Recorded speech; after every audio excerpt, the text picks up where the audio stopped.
প্রিয় দর্শক, আসসালামু আলাইকুম। আশা করি আপনারা ভালো আছেন। আপনারা দেখতে পাচ্ছেন একটি বিষয় আমি দেখাচ্ছি। টাঙ্গাইলের দেলদুয়ার ঘুনি কিশোর এলাকায় মৃত আবুল হোসেন মাখনের বাড়িতে এই চুরিটি হয়েছে। তার একটি মাত্র ছেলে ঢাকায় থাকে।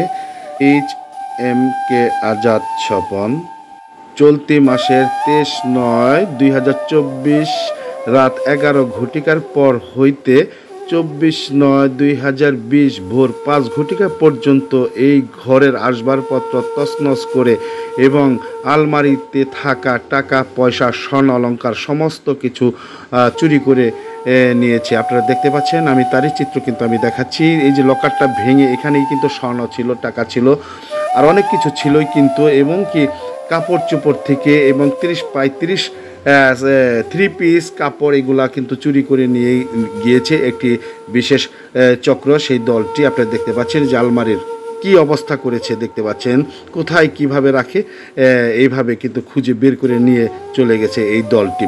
প্রিয় দর্শক, সরজমিনে এসে আমি যতদূর জানতে পেরেছি যে এখানে এক ভরি স্বর্ণ অলংকার যাহার মূল্য 1,20,000 টাকা, নগদ টাকা নিয়েছে 1,30,000 টাকা, IPS ব্যাটারি এই ফ্যান সহ দুইটির মূল্য 30,000 টাকা, গ্যাসের চুলা একটির দাম 3,000 টাকা হবে, চার্জার লাইট যাহার মূল্য 2,000 টাকা, শাড়ি কাপড় তো 3 পিস তো আছেই যাহার মূল্য প্রায় 20 থেকে 30,000 টাকা হবে। সর্বমোট 3,15,000 টাকার মালামাল চুরি করে নিয়ে চলে গেছে এই চক্রটি।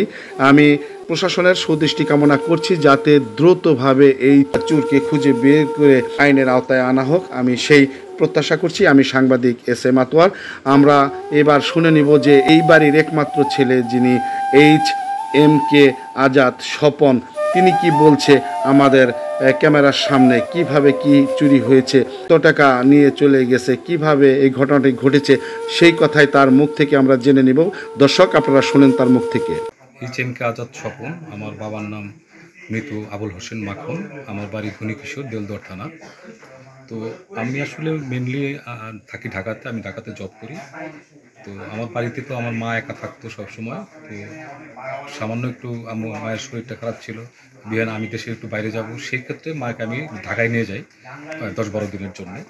তো এই 10-12 দিনের জন্য ঢাকা আমি গতকালকেই কেবল দেশে আসছি শ্রীলঙ্কা থেকে। আসার পরে আজকে আমি প্রথম অফিস করতেছি। তো আমার প্ল্যান ছিল যে আগামী 2 দিন পরে মাকে বাড়িতে নিয়ে আসবো। মেন টাইম আজকে বিকালবেলায় বাড়ি থেকে ফোন দিছে যে আপনার ঘরে সব চুরি টুরি হয়ে। ফোনটা কে দিছে? ফোনটা দিছে আমাদের পাশের বাড়ির এক পিচ্ছি, যে আমার ভাতিজি, উনি দিছে। ও খেলতে আসছে, তো দেখে যে দরজা ভাঙা, দরজা তালা নেই। তখন আমার সন্দেহ হয়েছে। ও গিয়ে ওর আম্মুকে বলছে, আম্মু দেখো দাদুর ঘরে তালা ভাঙা। দৌড়ে আসছে, এসে দেখে যে তালা ভাঙা। সবাই ঘরে ঢুকে দেখে যে সব কিছু তছনছ করে সব নিয়ে গেছে। তো আমার প্রশ্নটা হলো যে এখানে যে ক্ষতির পরিমাণটা যদি আমি আপনাকে বলি যে কী পরিমাণ ক্ষতি হয়েছে, যদি আমি একটু আপনাকে বিশ্লেষণভাবে বলি। আমার এই ঘরের মধ্যে 4টা লকার আছে, দ্যাট মিনস আলমারি ইউজ করে। এই আলমারিটা ইউজ করে আমার বোনেরা, আমার বোনদের জন্য ইউজ করা হয়। এই 2টা ডয়ার তারা ইউজ করে। আমার বোনেরা যখন ঢাকায় থাকে তারা এসে তারা এই 2টা ডয়ার ইউজ করে এবং তাদের মূল্যবান জিনিসপত্র এই ডয়ারগুলোর মধ্যে রাখে। এই 2টা ডয়ারে মিলা, অ্যাজ পার মাই অ্যাজামশন, আমি তাদের সাথে যে কথাটা বলে জানতে পেরেছি যে এখানে তারা যে কিছু টাকা এবং কিছু স্বর্ণ অলংকার যারা রাখছে, তাতে তার মানে আর্থিক মূল্য যেটুকু আসবে তাতে প্রায় 2 থেকে 2.5 লক্ষ টাকার মতো হবে। এইখানে শুধু এটাতে, এই আলমারিটাতেই, এটা শুধু বন্ধেরটা। পাশে যে আমার মায়ের আলমারিটা আছে সেটাও এরকমই ভাঙছে। সেখানে আমার মায়ের কিছু একটা কানের দুল, একটা চেন, 60,000 বা 70,000-এর মতো টাকা হবে, যেটা মায়ের জমায়, যেটা আমরা দিই, আমি দিই, আমার বোনেরা দেয়, সবাই মাকে দিই। মা ওই টাকাগুলো জমায় আলটিমেট, বিকজ অফ আমরা সব কিছু বাজার করে দিই, কিন্তু মায়ের কিন্তু ওই টাকাগুলো জমে রাখে।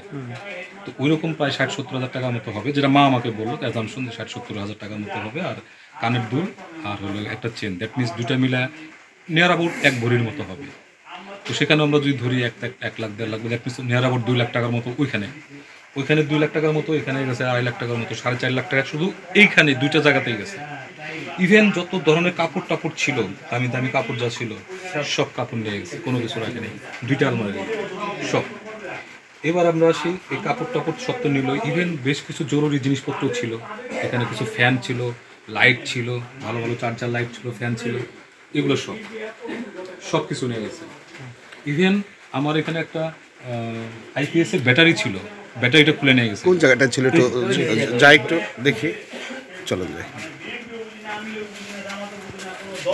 ব্যাটারি ঠিক আছে, হ্যাঁ কানেকশন রেখে ব্যাটারিটা খুলে ব্যাটারিটাও নিয়ে গেছে এখান থেকে। এই ব্যাটারি ইভেন এই চার্জার যে ফ্যানগুলো আলাদা ফ্যান থাকে এটার জন্য, এই সোলারের জন্য আলাদা ফ্যান থাকে, সেই ফ্যান ছিল 3-4টা, সেই ফ্যানগুলো সহ ব্যাটারি সহ এগুলো সব খুলে নিয়ে গেছে।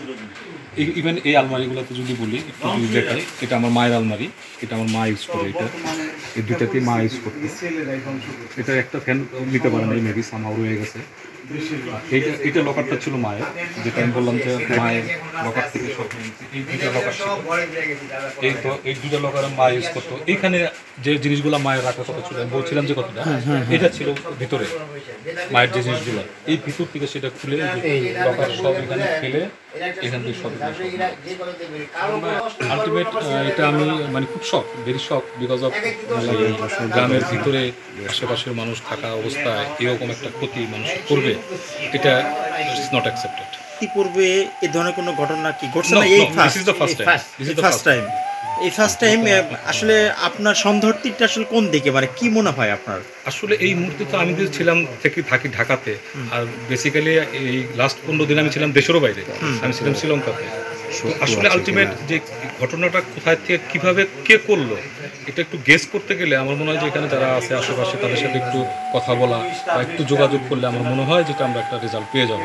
আমার মানে মনে হচ্ছে। আপনার ব্যক্তিগত কোনো ইয়ে আছে কিনা? না, আমার ব্যক্তিগত এরকম যে একটা ইন্ডিকেট করে এরকম যে এই লোকটা এরকম করছে, নট লাইক দ্যাট, এরকম না। তো এই কাজটা অন্য গ্রামের লোক এসে করে নাই, দূরের মানুষ এসে করে নাই, আমার আশেপাশের লোকই করছে। তো আশেপাশের লোক যারাই করছে, যেই লোকটাই করছে, আমি চাই তাদের ফাইন্ড আউট করে সম্মিলিতভাবে ফাইন্ড আউট করে তাদের একটা সুস্থ বিচার হোক। সেই বিচারটা এই জন্যই হোক যে ক্ষতিটা আজকে আমার হয়েছে, এই ক্ষতিটার জন্য কালকে আর অন্য কারণ না হয়।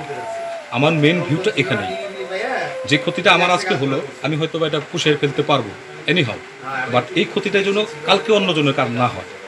আমার ওপিনিয়নটা এখানে।